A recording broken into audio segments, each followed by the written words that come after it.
The 2026 NFL Scouting Combine is over. Which San Francisco 49ers potential draft targets had their stock way up? There was some really fast movers at the Combine, and who might slip a little bit for the San Francisco 49ers in the 2026 NFL Draft on today's Locked On 49ers.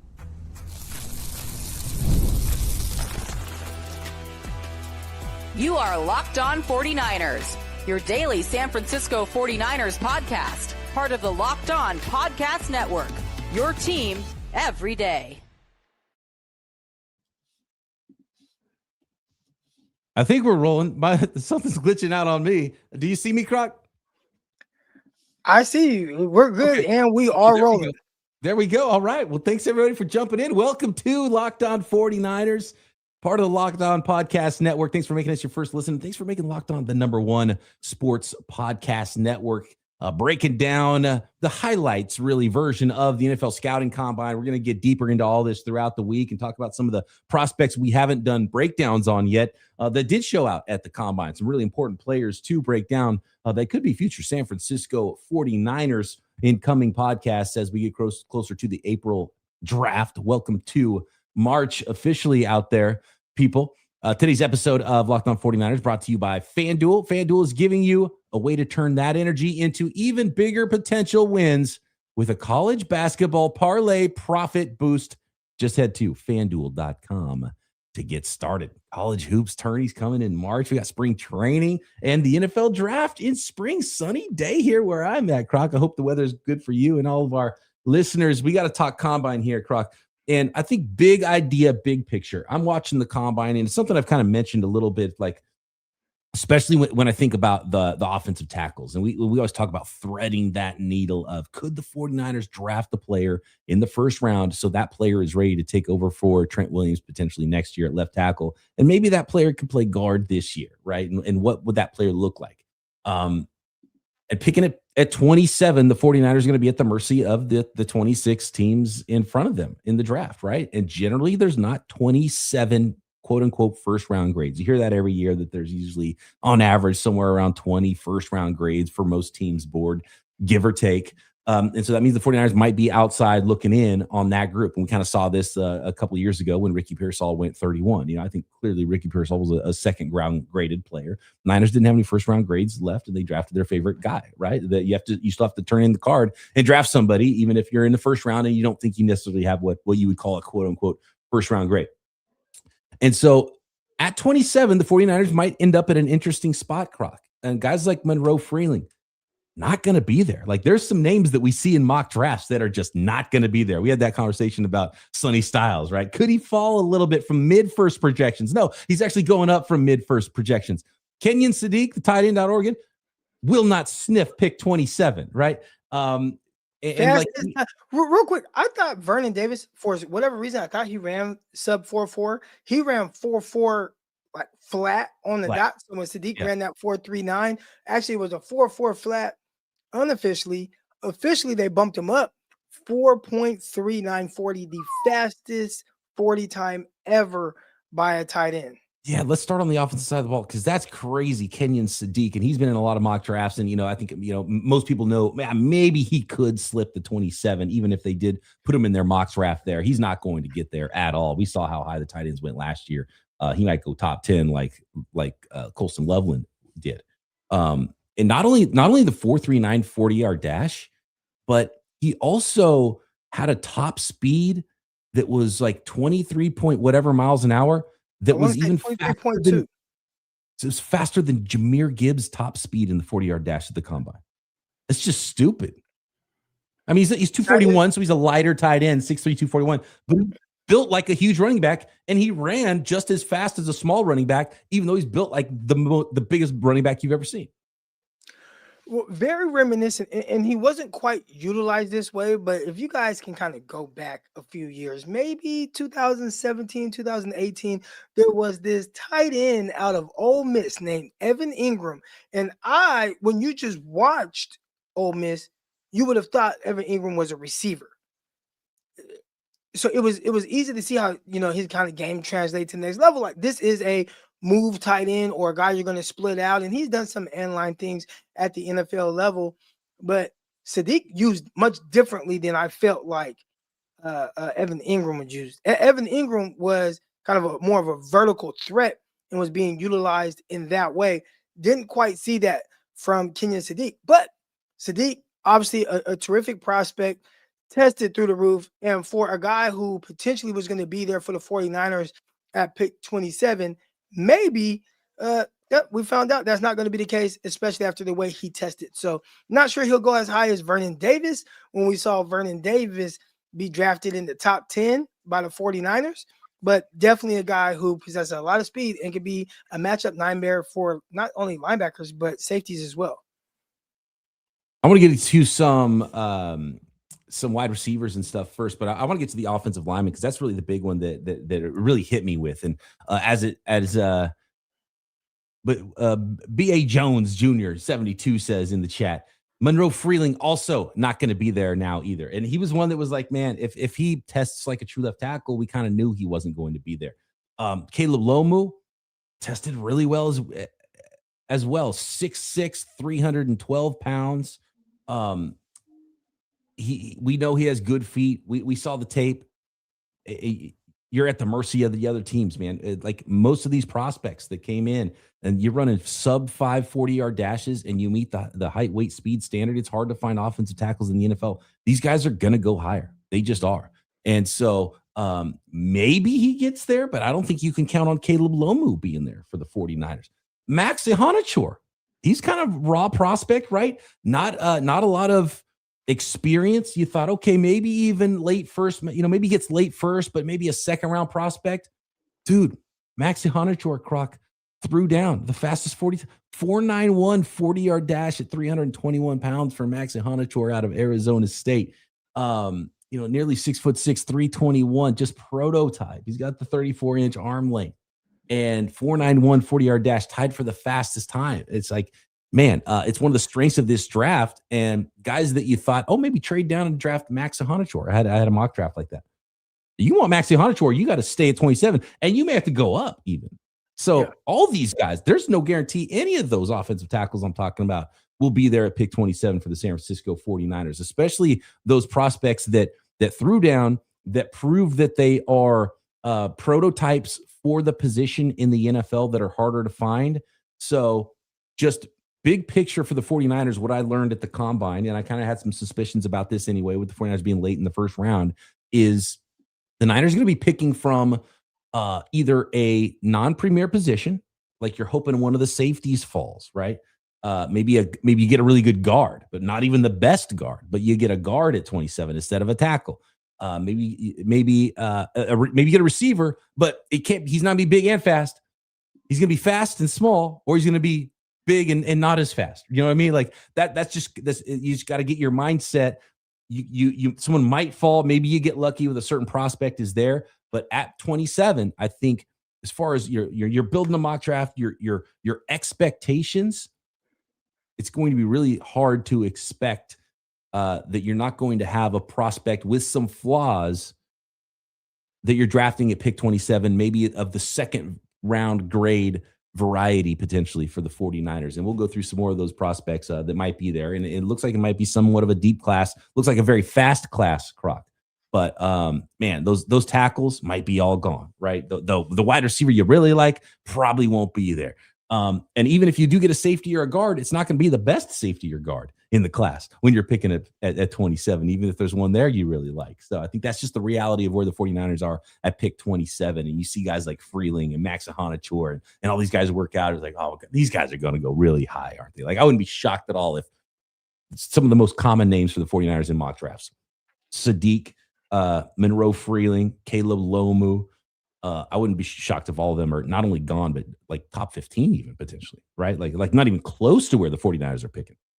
Yeah, and we're talking about a lot of the offensive players, and we'll get to the defensive side as well, because there's clearly somebody who, we talked about Thieneman. And you said he was going to run fast. I was like, I didn't quite see that, but I always talked about him being in position. You're like, hey, he's going to run fast. I'm like, he's in position all the time, so his speed wasn't quite an issue for me, but you want to know, like, you want to see him move the same way that he tests.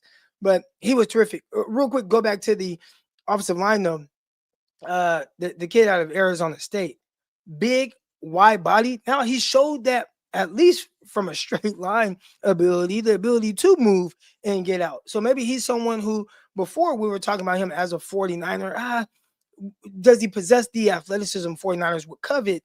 It looks like he has some really good stuff to work with now. So I guess the question for you and our fan base who are in the chat live right now, would you trade up for one of these tackles? Yeah, that we're gonna have, I think, an entire podcast about that. Who you trade up for? Maybe look at some of these prospects that might be out of range for the San Francisco 49ers, and are they worth moving up for in the NFL draft? More specifics on players that threw down, and maybe some players that, look, if some guys are going up, maybe some other guys could fall to the San Francisco 49ers as well next.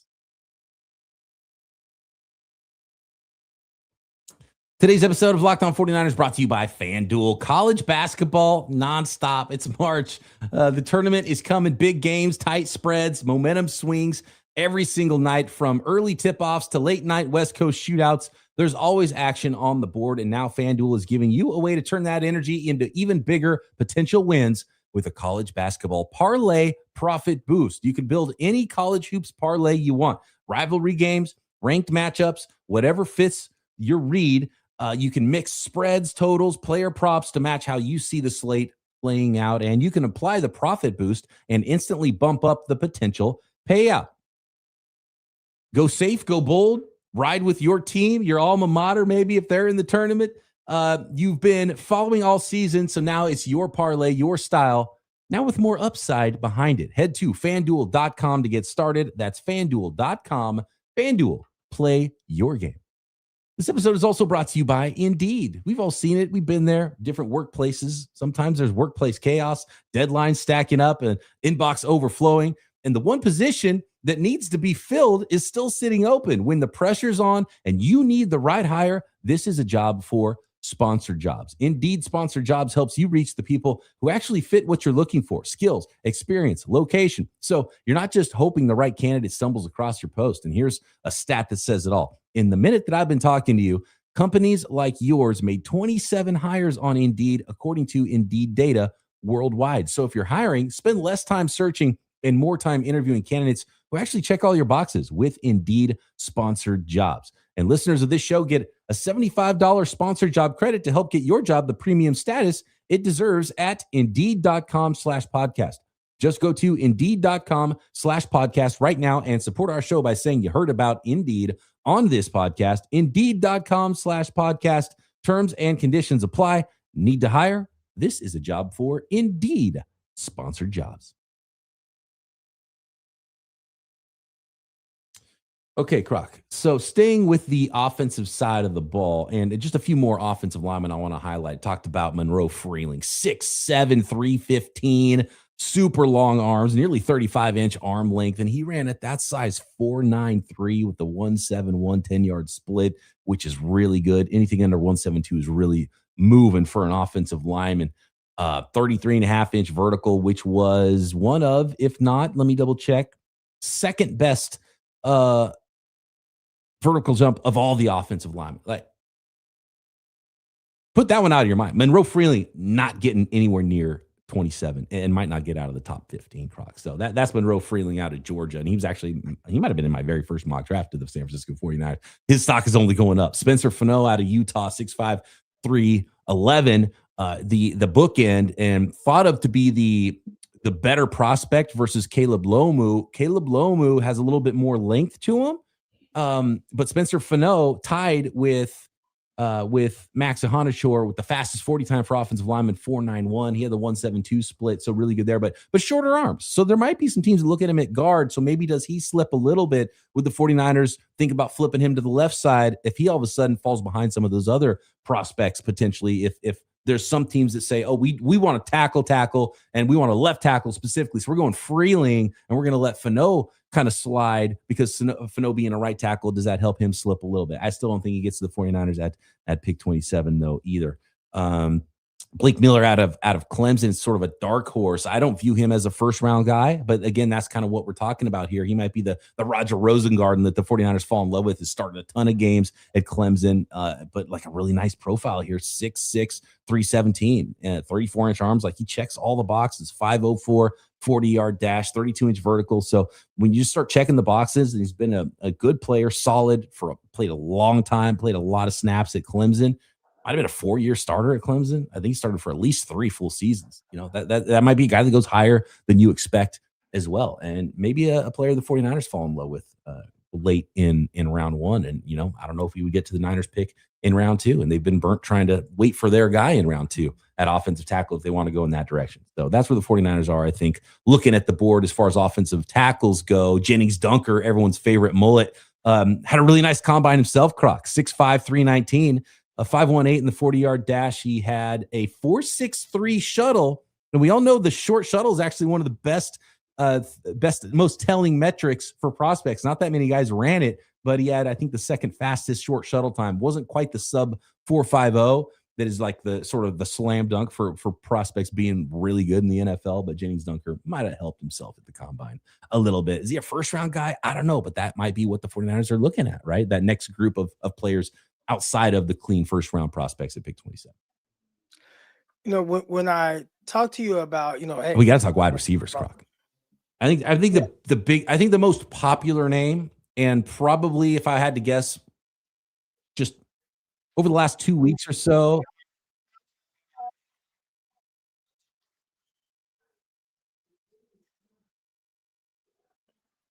Either I'm frozen or you frozen, Croc. I think you might be a little delayed right now because I'm listening to you good in real time, but I think I might be a little delayed on your end. And you're a little blurry right now too, so there could be a little something going on there. This is live television for you guys right now. Trying to work through this right now. I will take the lead on this right now. We were definitely going to talk about some of the there's a few different prospects that I feel like really stood out. One, the 49ers will have zero chance at, right? The running back out of Notre Dame, Love. I think we all thought like he was a top 10 pick, but man, I am not someone that's really big on drafting running backs extremely high. That's someone I may have to draft a little bit higher. He is terrific. I'm hoping he doesn't land in the hands of like the Dallas Cowboys or something like that. Please do not. Terrific running back, Love, and I thought he tested well. But let's talk about the position we all want to talk about, and that is the wide receivers. And I saw you guys mentioning some of these guys in the chat. There were several that we mentioned as well on this podcast. Here's one guy that we weren't like super high on. We did mock him to the 49ers with a live mock draft with the fan base. All right. But receiver out of Notre Dame, Malachi Fields. And that was someone who measured in at 6'4.5", so almost 6'5", 218 pounds, decent arm length. All right, 32-inch arm length.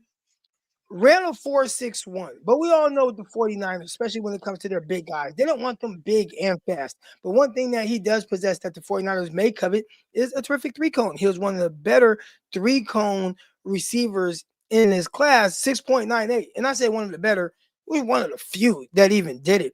I looked at the defensive side of the ball. There's like 4 DBs that did the 3-cone. No safeties did the 3-cone. So I don't know what's going on there.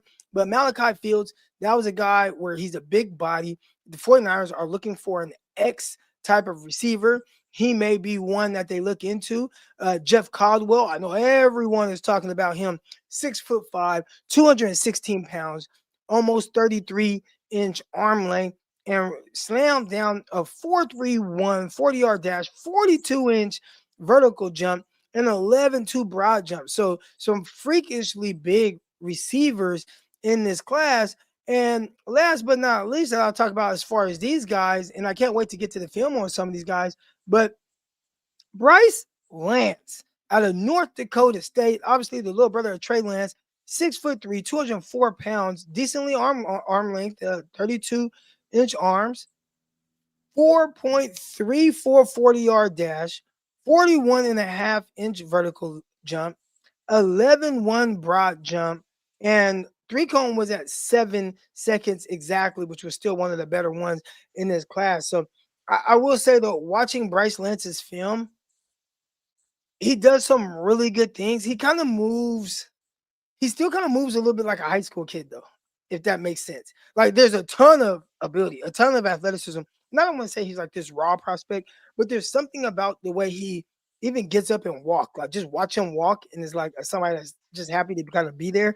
But obviously possesses some great traits and ability, but not sure he's going to be someone that is like, a top 3 round draft pick type of guy.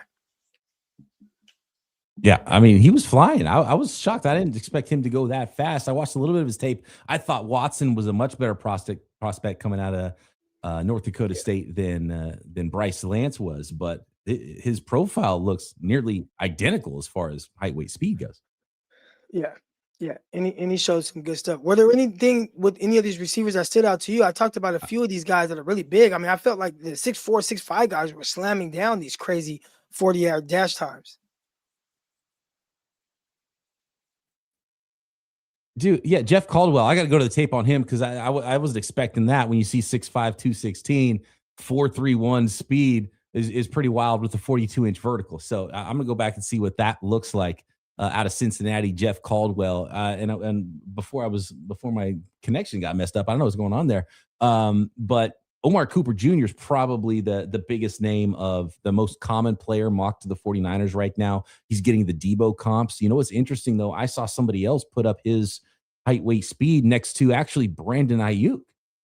And it's probably a little closer because Cooper's a little slimmer than Debo Samuel, even though he has that toughness after the catch like Debo has.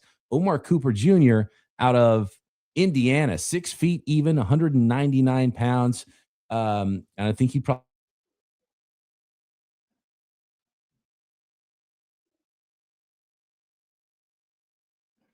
I think Peacock froze up again. So I'll take over right now. There we go. Peacock's back. Rizzy.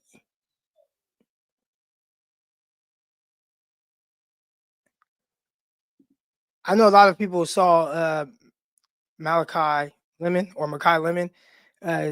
Lemon sounds like he interviewed awful, so he might drop. Do you want someone who interviewed awful, or do you want someone that interviewed well and kind of checks all the boxes? But Lemon, he's a very interesting prospect. I think he measured in a little bit bigger than we were expecting. He was listed at 5'11", close to like 200 pounds or whatever it was, or 190 something. We were thinking like, okay, if he's listed at 5'11", he's clearly going to be someone that comes in 5'10", 5'10" and some change. But no, he was 5'11" and probably closer to 6 foot than he was to 5'10". So Malachi Lemon, I think he kind of won from that standpoint, but did not run. And that's one of those things where you see a lot of these guys and they're running and they're testing, and you like to see him compete with some of the other guys. So if you don't run, are you hiding something? That's what I'm always assuming. But he showed some twitchiness. He showed some run after catch, which still left a little to be desired, I believe. But Malachi Lemon, terrific prospect. Just not sure he's going to go as high as some people were expecting. The other thing with Lemon, his interview, not his interview with the teams, but the press conference stuff was he was like looking at everybody like this. And he was, looking like real mysterious, or I don't know what he had going on. But if you were on social media, I think we all kind of caught a glimpse of what Malachi Lemon was looking like while he was at the podium. Cooper, this is a good one. Cooper has better hands, but doesn't have the Debo explosiveness. This is a guy that Peacock and I also talked about, and not as big as Debo. Debo, a much bigger body than Cooper, but Cooper did a terrific job running in the 4.42, 6 foot, 199 pounds, redshirt junior out of Indiana. And you see some of that run after catch and some of that ability. All right. A better straight line athlete, but like you guys said in the chat, does he have the same explosiveness as Debo? Not sure. Also 15 pounds lighter than Debo Samuel was. at the combine. Debo's just a very, very unique prospect. But if there's anyone that can kind of give you some of that toughness and some of what Debo gave you, I do believe it was Cooper. Again, not sure that Cooper has that same explosiveness, though. I'm with you guys on that. All right. I think I'm back, Croc. Jeez, Yeah. I don't know what's going on over here, but I see you were talking about Cooper there. Every time I try to bring up Omar Cooper, my internet cuts out or something. So yeah, I think it's funny because everybody gets the next Debo tag. Is a player that doesn't hit in the NFL. I feel like it's so like we should probably talk about Omar Cooper as more Brandon Ayuk than next Debo, because every time there's a prospect who's supposed to be the next Debo, they turn out to just be not a very good receiver and don't have near the run after catch or even gadget ability that you could do with Debo Samuel. And clearly, Omar Cooper is about 15 pounds lighter than I think Debo was at the combine. It's just not quite that same build, but he does have a lot of things, and I can see why 49ers fans would connect the dots with Omar Cooper and the 49ers and being definitely a Kyle Shanahan type of guy. There was one receiver that I feel like is kind of flying under the radar a little bit, and I don't think people were expecting him to test as well as he did, but Jacoby Lane out of USC, I mean, big body guy, terrific hands. I think he is more of a true kind of X type of receiver, and I mean, he went out there at 6'4", 200 pounds, and ran a 4.47, 40-inch vertical leap, 10.9 broad jump. And this is a guy that was terrific at USC and played very well. Not quite the prospect that Mike Pittman was coming out of USC as a big body, but definitely when you talk about just his hands and his ability to, make those contested catches and maybe at the NFL level, be a little bit more kind of a big slot receiver, but possess better straight line speed than like Juwan Jennings. I think he's somebody that's worthy of a day 2 pick for sure. If I'm the 49ers, especially trying to fill that role. I don't know if I'm back or not, Croc, but you are back. This is brutal. I've already done the reboot. I've done the router reboot. I've done every kind of reboot you could possibly do here. And for some reason, the football gods don't want me to finish this podcast. But man, I wish we could have seen Mekhi Lemon and KC Concepcion run at the combine. And the thing is, it's a fast track, which makes me think those guys aren't going to run maybe as fast as they had hoped. And I kind of had talked about where I thought Mekhi Lemon would be. Maybe the combine's not the greatest place for him to show out and put testing numbers out there. But I will say for KC Concepcion and Mekhi Lemon both, they helped themselves just by not being tiny. Because there was some thought that maybe they would show up at 5'10", 180, right? And for Concepcion, 5'11" and 5'8", 196 pounds, so nearly the same size as Cooper was, and really height-wise, right in that realm of where Brandon Ayuk and Debo Samuel were in the just under 6 foot department. And Mekhi Lemon similarly was over 190 pounds. He was 5'11" and an eighth, 192. A little bit smaller hands and shorter arms, but neither one of those guys ran. They both look good in the positional drills that they did, so that's a bonus for them. But neither one of them run. And I think Concepcion's gonna go fast. The fact that he didn't run there is really strange to me because it seemed like a fast track, and he probably could have put up a good time. But Mekhi Lemon might not run that well, so maybe he's a guy that if all these other players and some of these offensive tackles and other players rise up the ranks, and Omar Cooper could Mekhi Lemon be the guy that slips, even though he's been mocked in the top 15 recently. Again, like trying to find a comp for him, someone who might that maybe doesn't break 4.5, that is under 6 feet tall. You got to go back to 2012 to find a guy. I think it was Kendall Wright, right? That was the only guy that had gone in the first round that didn't break 4.5 at the combine, that was under 6 feet tall, but he actually ran 4.4s at his pro day later. So there you go. That's one to monitor. There is Mekhi Lemon and where his stock might be. What about the big running back, Mike Washington Jr. out of Arkansas? That was a guy I mocked to the 49ers. Big body, not as tall as we were expecting, right? He was listed at like 6'3", but he measured in at 6'1", 223 pounds, still a big body. Ran 4.33 or sub 4.35 for sure. And I think there's going to be a lot of comps to Isaac Guerendo, which I actually brought up on the pod, but I said, I feel like he is a better prospect than Garindo. Garindo was someone that was truly kind of a traits guy, kind of a height, weight, speed.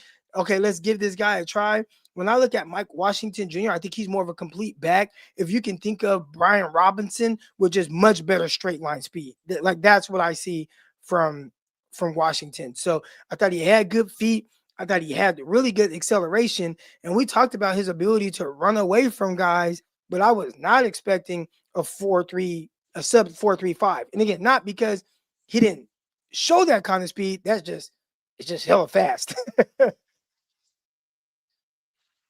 Yeah, it's faster than you expected at his size. And yeah, the difference between him and Grendo is he's an actual full-time running back. And it's funny because Grendo started one game in his entire college career at running back. And so he might bring more receiving ability to the table than Mike Washington.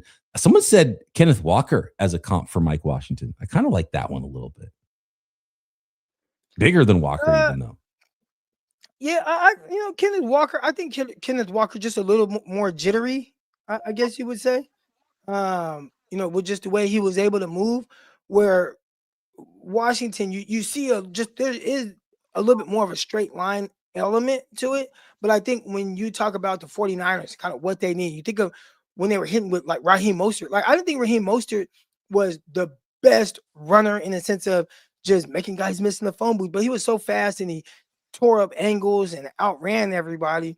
But Washington has a little bit of that, but can be a bruiser, and I think it will potentially be a little bit better between the tackle runner, even though he's big, but I don't think he plays kind of quite to that kind of size of being just this every down thumper, but terrific ability, which I think will really complement what the 49ers have with Christian McCaffrey.